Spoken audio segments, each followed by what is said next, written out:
तर आपण पाहतोय केसरी टूर्सच्या झेलम चव्हाण या मॅम आहेत आपल्यासोबत। मॅम खूप खूप स्वागत आहे तुमचं एनडीटीव्ही मराठीमध्ये। खरं तर आपण बघतोय तुर्कीनं पाकला दिलेल्या पाठिंब्यानं भारतीयांचा रोष कुठेतरी ओढावून घेतल्याचं बघायला मिळतंय। भारतातून बायकॉट तुर्की ही मोहीम देखील देशभरात जोर धरू लागली आहे। त्यामुळे याचा प्राथमिक परिणाम नेमका कशावरती होणार आहे मॅम?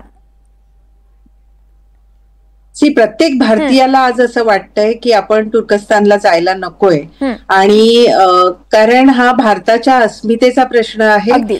तर आम्ही सुद्धा पुढच्या सगळ्या तुर्कीच्या सहली रद्द केलेल्या आहेत। परंतु एक गोष्ट अशी आहे की आमच्या अराउंड द कॉर्नर आता 2 टूर्स आहेत आमच्या, ज्या टूर्स मध्ये आपली एअर तिकीट्स आणि संपूर्ण व्यवस्था झालेली आहे।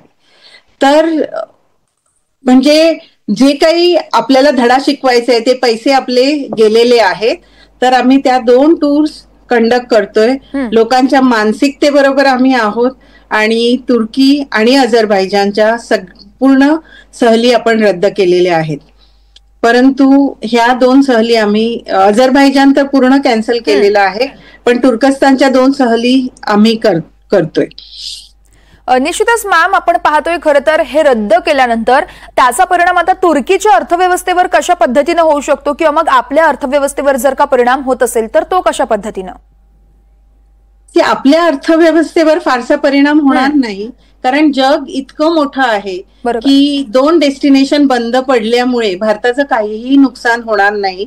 नवीन नवीन जागा आम्ही आहोतच शोधून काढायला, त्यामुळे आपल्या अर्थव्यवस्थेवर तसा फारसा परिणाम होणार नाही टुरिझमच्या दृष्टीने।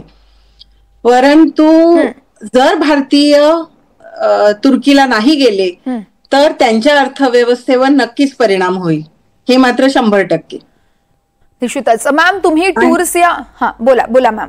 भारताच्या अस्मितेचा प्रश्न आहे, कारण आठवत असेल तर तुर्की अर्थक्वेकच्या वेळी भारताने पहिल्यांदा त्यांना मदत केली होती। परंतु आज आपल्याला पाठिंबा देताना उघडपणे त्यांनी शत्रूला मदत केली आणि शत्रूचा मित्र हा रणांगणावर आपला शत्रूच असतो, नाही का? अगदीच मॅम तुम्ही अनेक टूर्स या ऑर्गनाइज करत असता, मात्र दरवर्षी जर का आपण संख्या बघितली तर ती नेमकी किती असते? तुर्कीला जाणाऱ्यांची संख्या असेल किंवा मग तुर्कीमधून इथे येणाऱ्यांची संख्या असेल? साधारणपणे आम्ही 1500 ते 2000 टुरिस्ट टर्कीला घेऊन जातो दरवर्षी। आणि भारतातून गेल्या दशकभरात तुर्कीला जाणाऱ्या पर्यटकांचं प्रमाण प्रचंड आहे। इनफॅक्ट अझरबैजान हे डेस्टिनेशन पॅन्डेमिक नंतर खूप मोठ्या संख्येने लोक तिकडे जाऊ लागले, लाखोंच्या संख्येने। आणि अझरबैजानवर जर भारतीयांनी बहिष्कार टाकला तर नक्कीच त्यांच्याही अर्थव्यवस्थेवर परिणाम होईल। अगदीच मॅम आता नेमक्या किती पर्यटकांची ही बुकिंग्स रद्द करण्यात आलेली आहेत आणि त्यांना आता पुढे पर्याय नेमका कोणता दिला जाणार आहे?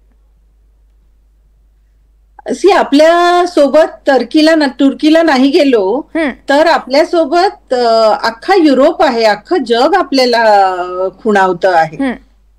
त्यामुळे लोक साऊथ ईस्ट एशिया आता प्रिफर करत आहेत। त्याच्यानंतर व्हिएतनाम, कंबोडिया, युरोप मधली डेस्टिनेशन, युरोपचा आहे, सेंट्रल युरोप आहे, नॉर्दर्न युरोप आहे, अनेक डेस्टिनेशन आता लोकांना खुणावतायत आणि लोक तिथे जात आहेत। कित्येकांनी तुर्कीचं बुकिंग कॅन्सल करून युरोपातील बाकीचे देश, स्वित्झर्लंड आहे, सेंट्रल युरोप आहे, अशा ठिकाणी जाण्याचा निर्णय घेतलाय। परंतु एक नक्कीच आहे की सगळी जनता, सगळे भारतीय हे देशाच्या सोबत आहेत आणि त्यांना सगळ्यांना असं वाटतं की आपण तिथे नाही गेलं पाहिजे। आणि ज्या वेळी देशाचा प्रश्न आहे, देशाच्या अस्मितेचा, आपल्या अस्मितेचा प्रश्न आहे, त्यावेळी आम्ही गव्हर्नमेंटला आणि लोकांच्या मानसिकतेला धरूनच डिसिजन घेतलेले आहेत।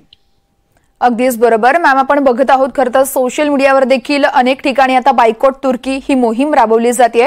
बुकिंग सोबतच सफरचंद असतील किंवा मग ड्रायफ्रुट्सचे जे आपण त्यांच्याकडून आयात करत असतो त्यावर देखील कुठेतरी बंदी घालण्याचा प्रयत्न केला जातोय। त्यामुळे नक्कीच तुम्हाला असं वाटतंय का की तुर्कीच्या अर्थव्यवस्थेवर मोठा परिणाम होऊ शकतो?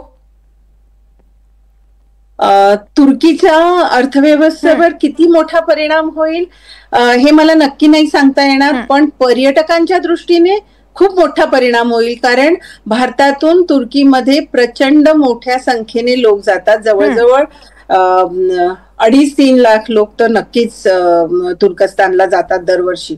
त्यामुळे नक्कीच तेवढे लोक जर गेले नाहीत तर नक्कीच तिकडच्या अर्थव्यवस्थेवर परिणाम होणार आहे. कारण तुर्की या देशाचं पण बरचसे इन्कम हे पर्यटनावर अवलंबून आहे. आणि तुर्कीचा जो भूभाग आहे आपण जर बघितलं त्याला त्या देशाला युरेशिया म्हटलं जातं. तो अर्धा युरोपमध्ये आहे आणि अर्धा एशियामध्ये आहे.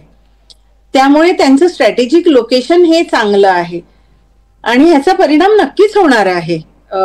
एअरलाईन्सवर परिणाम होणार आहे, तिकडच्या पर्यटन स्थळांवर परिणाम होणार आहे. भारताने बहिष्कार टाकला तर अख्खं जग तुर्कीवर बहिष्कार टाकणार आहे की हे आपल्याला माहित नाही. त्यामुळे त्यांचं पर्यटन पूर्णच बंद होईल हे नाही सांगता येणार, पण मोठ्या संख्येने त्यांच्या पर्यटनावर परिणाम होणार हे नक्कीच आहे. निश्चितच. त्यामुळे आता येणाऱ्या काळामध्ये आणखी काय काय घडामोडी घडतायत याच अनुषंगाने ते बघणं देखील अतिशय महत्त्वाचं असेल. झेलम मॅम, खूप खूप धन्यवाद. तुम्ही तुमची प्रतिक्रिया आमच्या सगळ्या प्रेक्षकांपर्यंत पोहोचवली त्यासाठी.